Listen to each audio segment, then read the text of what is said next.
సాక్షి TV ప్రసారాలను నిలిపివేయడం చట్టరీత్యా నేరం. సాక్షి టీవీ ప్రసారాల కోసం మీ స్థానిక కేబుల్ ఆపరేటర్ను వెంటనే సంప్రదించండి. డిటిహెచ్లో ఇంటర్నెట్లో కూడా సాక్షి టీవీ ప్రసారాలను వీక్షించవచ్చు. మరో వార్తలోకి వెళదాం. పీపీపీ విధానంలో వైద్య కళాశాలపై జోక్యానికి హైకోర్టు మరోసారి నిరాకరణ. అది ప్రభుత్వ విధానపరమైన నిర్ణయం, అందులో న్యాయస్థానాల జోక్యం పరిమితమైందని హైకోర్టు వ్యాఖ్యానించిన వార్తని ఈనాడు మిగతా పత్రికలు ప్రముఖంగా ఇచ్చాయి.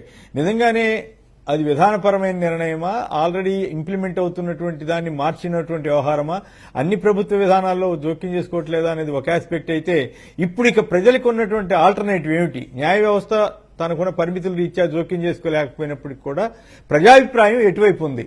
ప్రభుత్వ కళాశాలల్ని వందల కోట్ల రూపాయల విలువైన ఆస్తులతో సహా ప్రైవేటు వారికి కట్టబెట్టడం సరైనదేనా కాదా? దీని మీద ప్రజలే స్పందించాలా వద్దా అన్నది ఒకటి. రెండు, ప్రభుత్వ ఆసుపత్రుల్లో కూడా ఈ డయాగ్నోస్టిక్స్ సేవలు ఇటువంటివన్నీ కూడా ప్రభుత్వ ఆసుపత్రుల్లో ప్రైవేటు దోపిడీకి పచ్చజెండా ఊపారంటూ సాక్షి మరో ఆసక్తికరమైన కథ అని వచ్చింది. ఇప్పుడే ఈ పరిస్థితి ఇట్లా ఉంటే ఇక రేపు ప్రభుత్వం కాలేజీ మొత్తం ఆసుపత్రులన్నీ కూడా ప్రైవేటు వాళ్ళకి అప్పచెప్తే అప్పుడు పరిస్థితి ఏమిటి? తెలుగారు చెప్పండి. ఇప్పుడు ఇక ప్రజలకున్న ఆల్టర్నేటివ్ ఏమిటి? ఒకవేళ న్యాయ వ్యవస్థ నేను జోక్యం చేసుకున్నానంటే, మరి గతంలో చాలా విధాన నిర్ణయాల్లో జోక్యం చేసుకున్న అనుభవాలు మనం చూసాం, అది వేరే విషయం అయినప్పుడు కూడా మనం వాళ్ళని తప్పు పట్టజాలం, ఎవరు కరెక్ట్ ఎవరు కాదనేది. కానీ ఇప్పుడు ప్రజల ముందు ఉన్న ఆల్టర్నేటివ్ ఏంటి? మీరేమంటారు? సరే, సుప్రీంకోర్టుకి వెళ్లే ఆస్పెక్ట్ ఇంకోటి ఉండొచ్చు కొంతమందికి. ప్రైవేటీకరణ అనే అంశంలో అది మెడికల్ కాలేజ్ కావచ్చు, మరొకటి కావచ్చు, దానివల్ల ప్రజలకు వచ్చే ప్రయోజనం ఏంటి? అది ప్రధానమైన అంశం. ప్రభుత్వం తీసుకునే ఏ నిర్ణయం అయినా ప్రజలకు ఉపయోగపడాలి. ఈ ప్రైవేటీకరణ ప్రజలకు వచ్చేటువంటి ప్రయోజనం ఏమిటి, వాళ్ళకి జరిగే మేరేమిటి, ఇప్పుడున్న వ్యవస్థలో జరుగుతున్న నష్టం ఏమిటి, వీటిని ఎక్స్ప్లెయిన్ చేయాలి. ఎక్స్ప్లెయిన్ చేయకుండా ప్రభుత్వ విధాన నిర్ణయం అయితే మరి అలా అనుకున్నప్పుడు చాలా విషయాలు, ఇప్పుడు అసెంబ్లీ స్పీకర్ గారు తెలంగాణలో నిర్ణయం తీసుకోలేదంటే సుప్రీంకోర్టు మరి కోర్టులు జోక్యం చేసుకున్నాయి కదా. అది న్యాయ వ్యవస్థ కూడా కాదంటే ప్రజలు ఏం చేయాలి? రోడ్ల మీదకి వెళ్ళాలా? అంటే అంతేకాదు, గతంలో 3 రాజధానుల ఇష్యూ అప్పుడు అది విధాన నిర్ణయమా కాదా? మరి ఆయన వ్యతిరేకించినా కూడా, లాయర్లు ప్రభుత్వ న్యాయవాదులు వ్యతిరేకించినా కూడా తీర్పు ఇచ్చినటువంటి సందర్భం మనం చూసాం కదా. ఒకటి జరుగుతోందండి. ఈ ప్రభుత్వం, చంద్రబాబు నాయుడు ప్రభుత్వం వచ్చిన తర్వాత అసలు ప్రభుత్వం ఉందా లేదా అనేది చెప్పడానికి దాదాపు 14-15 సార్లు ప్రభుత్వం పోలీస్ శాఖ గురించి కామెంట్ చేసింది. చివరిలో ఇక విసిగిపోయి ఈ రాష్ట్రంలో పోలీస్ శాఖ ఉందా, దాన్ని రద్దు చేసిన మేరనే కామెంట్ కూడా చేసింది. అంటే ప్రభుత్వం ఎంత అసమర్థంగా పనిచేస్తుంది అనేది అది హైకోర్టు వ్యాఖ్యల నిదర్శనం. ఈ రకమైనటువంటి పనితీరు నేపథ్యంలో ప్రైవేటీకరణ అనేది, మీరు ఏ రంగం తీసుకున్నా కానీ ప్రైవేట్ రంగానికి వెళ్ళిపోతున్న అంశాలు బయటకు వస్తున్నాయి. ఒక మెడికల్ కాలేజీ బయటకు వచ్చింది, చాలా విషయాలు బయటకు వెళ్ళిపోతున్నాయి, ప్రైవేటీకరణ చేయబోతున్నారు. వల్ల ఇది ప్రభుత్వ విధాన నిర్ణయం అయితే అన్ని ప్రైవేట్గా అప్పచెబితే చంద్రబాబు నాయుడు గారు ఏం చేస్తారా? ప్రభుత్వం చేసేదేముంది అక్కడ? ఇక ప్రభుత్వం ఖజానా కూడా ప్రైవేట్ వాళ్ళకి అప్పచెప్పి కొంత దాంట్లో కూడా ఒక వేలు పెట్టారు కదా. వల్ల టూరిజంలో ప్రైవేట్ చేస్తున్నారు, మీరు ఎండోమెంట్స్ లో కొన్ని అప్పచెప్పిపోతున్నారు, ఆర్టీసీలో కొన్ని అప్పచెప్పిపోతున్నారు. కాదు అంటే అవన్నీ ఓకే అండి, అవన్నీ ఓకే. ఇప్పుడు సమస్య ప్రజలందరూ కోరుకుంటున్నది ప్రభుత్వ కళాశాలలు, జగన్ గారు తీసుకొచ్చిన ప్రభుత్వ వైద్య కళాశాలలు ప్రభుత్వ పరంగానే నడపాలి, నిర్మించాలి అనేది వాళ్ళ ఎక్కువ మంది అభిప్రాయం. కానీ మరి ఇప్పుడు హైకోర్టు వారు కూడా మేము జోక్యం చేసుకోలేమన్నారు, వాళ్ళ రీజన్స్ ప్రకారం, వాళ్ళ చట్టాలు రాజ్యాంగం ప్రకారం. మరి ఇప్పుడు ప్రజల ముందు ఉన్న ప్రత్యామ్నాయం ఏమిటి? వాళ్ళు ఇప్పుడు కోటి సంతకాల కింద వైసీపీ ఆధ్వర్యంలో కోటి సంతకాల కార్యక్రమం జరుగుతుంది.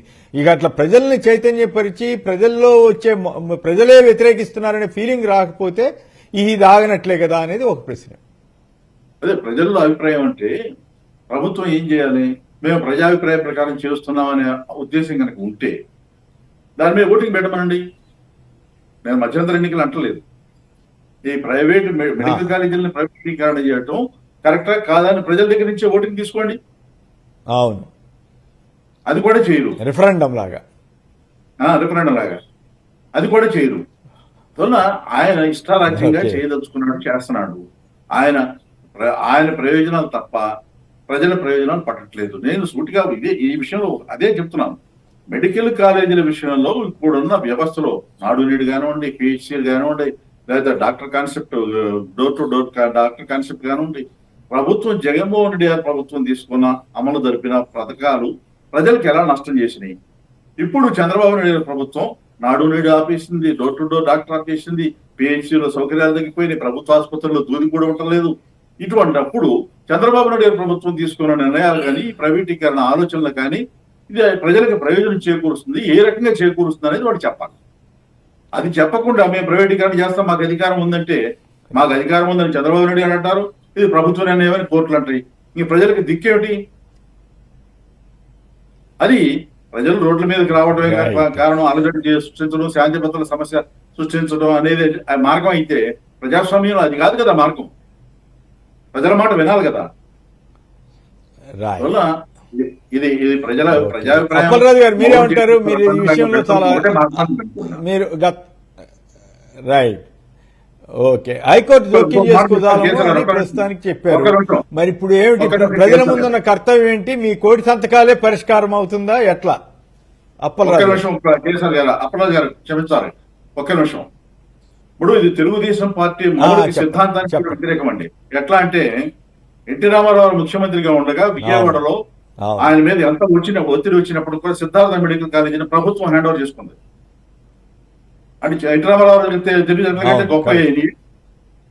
ఆయన ఎన్టీ రామారావు తెలుగుదేశం పార్టీ మొట్టమొదటి అధికారంలోకి వచ్చినప్పుడు ప్రైవేట్ మెడికల్ కళాశాలను ప్రభుత్వ పరం చేస్తే, చంద్రబాబు నాయుడు అధికారంలోకి వచ్చి ప్రభుత్వ పరంలో ఉన్నటువంటి మెడికల్ కాలేజీని ప్రైవేట్ పరం చేస్తారు. ఇది తెలుగుదేశం పార్టీ మౌలిక సిద్ధాంతానికి వ్యతిరేకం. ఎన్టీఆర్ ఆదర్శాలే మా విధానాలను మళ్ళీ చెబుతారు, అది విశేషం. సాక్షి టీవీ ప్రసారాలను నిలిపివేయడం చట్టరీత్యా నేరం. సాక్షి టీవీ ప్రసారాల కోసం మీ స్థానిక కేబుల్ ఆపరేటర్ని వెంటనే సంప్రదించండి. డిటిహెచ్లో, ఇంటర్నెట్లో కూడా సాక్షి టీవీ ప్రసారాలను వీక్షించవచ్చు.